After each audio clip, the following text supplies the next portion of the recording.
আসসালামু আলাইকুম। আমাদের আজকের পর্বে অটোক্যাডের ডাইমেনশন টুল নিয়ে আলোচনা করব। কিভাবে আমরা কোনো অবজেক্টের ডাইমেনশন শো করতে পারি, অবজেক্টের লেন্থ উইথ এরিয়া মেজার করতে পারি, অ্যাঙ্গেল মেজার করতে পারি। ডাইমেনশন কমান্ড নিয়ে কাজ করার জন্য আমাদেরকে হোম ট্যাবে আসতে হবে। হোম ট্যাবের অ্যানোটেশন প্যানেলে এখানে মূলত সমস্ত ডাইমেনশনের কমান্ডগুলো পাবো। এছাড়াও আমরা আরো এক পায়ে ডাইমেনশন কমান্ডগুলো অ্যাক্টিভ করতে পারি। এজন্য আমাদেরকে অ্যানোটেট ট্যাবে যেতে হবে। অ্যানোটেট ট্যাবে আসলে এখানে আমরা ডাইমেনশন প্যানেলটা পাবো। শুরুতেই আমাদেরকে ডাইমেনশন স্টাইল সেট আপ করে নিতে হবে।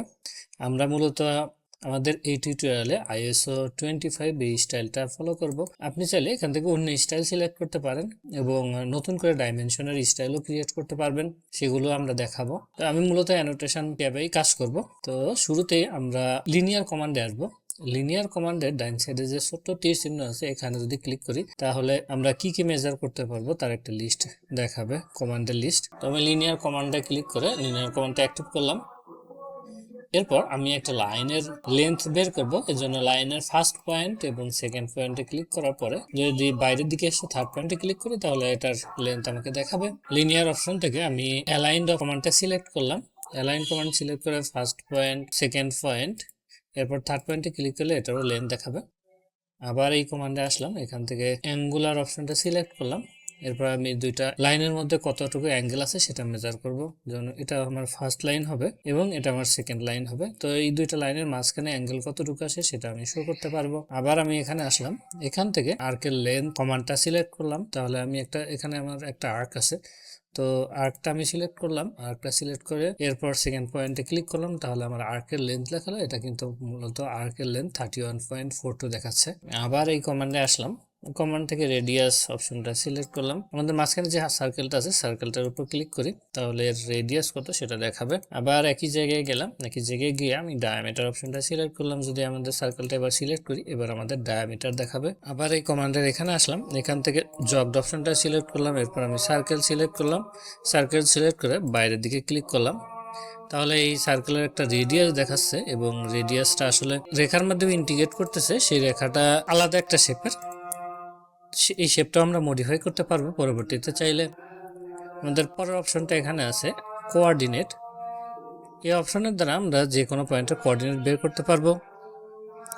তো আমরা যদি চাই এই পয়েন্টের কোঅর্ডিনেট বের করতে এই পয়েন্টে এসে ক্লিক করব। এরপর আমি যদি ডাইন দিকে যাই তাহলে সেটা আমার এক্স কোঅর্ডিনেট দেখাবে। আবার আমি অপশনটা সিলেক্ট করলাম, এরপর আবার একই পয়েন্টে আসলাম। এরপর যদি আমি উপরের দিকে যাই তাহলে সেটা আমাকে ওয়াই কোঅর্ডিনেট দেখাবে। অর্থাৎ অর্ডিনেট অপশন দ্বারা আমি এক্স এবং ওয়াই উভয় কোঅর্ডিনেটই শো করতে পারি।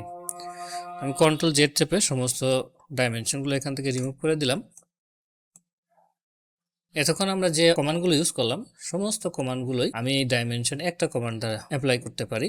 তো এই কমান্ডটা আমি সিলেক্ট করলাম। সিলেক্ট করে আমি যেমন এই লাইনের লেন্থ বের করবো, এই জন্য এই লাইনের উপর এসে মাউস পয়েন্টার দিয়ে ক্লিক করতে হবে। এরপর আমি সেকেন্ড পয়েন্ট সিলেক্ট করবো, তাহলে এই লাইনের দৈর্ঘ্য এখানে পাওয়া যাচ্ছে। এটা হচ্ছে লিনিয়ার ডাইমেনশন আমি বের করলাম। আমি যদি অ্যালাইন ডাইমেনশন বের করতে চাই, যেমন এটা লাইনটা অ্যালাইন আছে, তো লাইনের উপর ক্লিক করে তারপর আমি সেকেন্ড পয়েন্ট সিলেক্ট করবো, তাহলে আমার এই লাইনের দৈর্ঘ্য দেখাবে। আমি যদি এটা রেডিয়াস নিতে চাই, এটা মূলত ডায়ামিটার দেখাবে। ফার্স্টে সার্কেলটা আমি সিলেক্ট করে বাইরের দিকে ক্লিক করলাম, এটা আমার ডায়ামিটার দেখালো। সেম আবার যদি আমি রেডিয়াস বের করতে চাই তাহলে সার্কেলটা সিলেক্ট করব। এরপর আমি কমান্ড বার থেকে রেডিয়াস অপশনটা সিলেক্ট করব, তাহলে এটা আমার রেডিয়াস দেখাবে। সেম কমান্ডের মাধ্যমে যদি আমি আর্ক লেন্থ বের করতে চাই তাহলে সেটাও পারবো। তো আমার প্রথমে আর্কটা সিলেক্ট করতে হবে। আর্কটা সিলেক্ট করে অ্যাঙ্গুলার অপশনটা এখান থেকে সিলেক্ট করে নিব।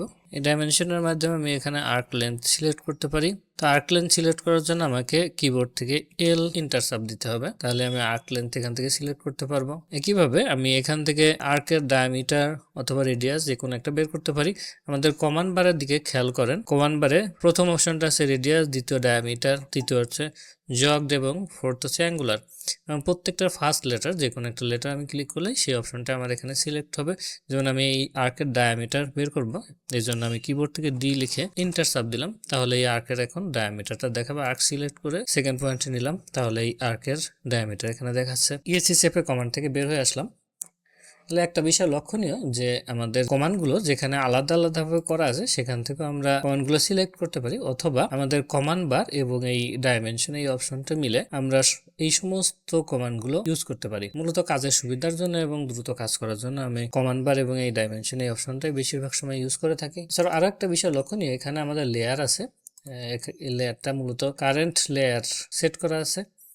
তো আমি এখান থেকে আমাদের ডাইমেনশনের যে কোনো একটা লেয়ার সিলেক্ট করে দিতে পারি। সিলেক্ট করে দিলেও আমরা যদি হোম ট্যাবে আসি, তো হোম ট্যাব থেকে আমি যে কোনো একটা ডাইমেনশন যদি নেই, তো দেখা যাবে আমাদের আগে যে লেয়ার সিলেক্ট করা ছিল সেই লেয়ারে ডাইমেনশনটা এখানে সেট আপ হবে। মেইনলি অ্যানোটেশন প্যানেল এখানে দেওয়া আছে, এখান থেকে আমরা লেয়ার সিলেক্ট করতে পারবো না, কিন্তু আমরা লেয়ার সিলেক্ট করতে হলে আমাদেরকে এই অ্যানোটেট ট্যাবে যাইতে হবে, অথবা আমাদের হোম ট্যাবের এখান থেকে আমরা লেয়ার সিলেক্ট করতে পারবো ডাইমেনশনের। তো মূলত ডাইমেনশনের লেয়ারটাকে ফিক্স করার জন্য এই অ্যানোটেশন ট্যাব থেকে এসে যদি লেয়ারটা সিলেক্ট করে রাখি, তাহলে আমাদের সমস্ত ডাইমেনশন ওই লেয়ারেই যুক্ত হবে। তো এটাই ছিল আমাদের ডাইমেনশন সম্পর্কে বেসিক ধারণা। আমরা সামনে আরো কয়েকটা ডাইমেনশন সম্পর্কে অ্যাডভান্স কিছু টিউটোরিয়াল করব। তো আজকের পর্বটা ভালোভাবে প্র্যাকটিস করবেন এবং পরবর্তী পর্বে সেই বিষয়গুলো নিয়ে আলোচনা হবে। সে পর্যন্ত ভালো থাকবেন সবাই। ধন্যবাদ সবাইকে।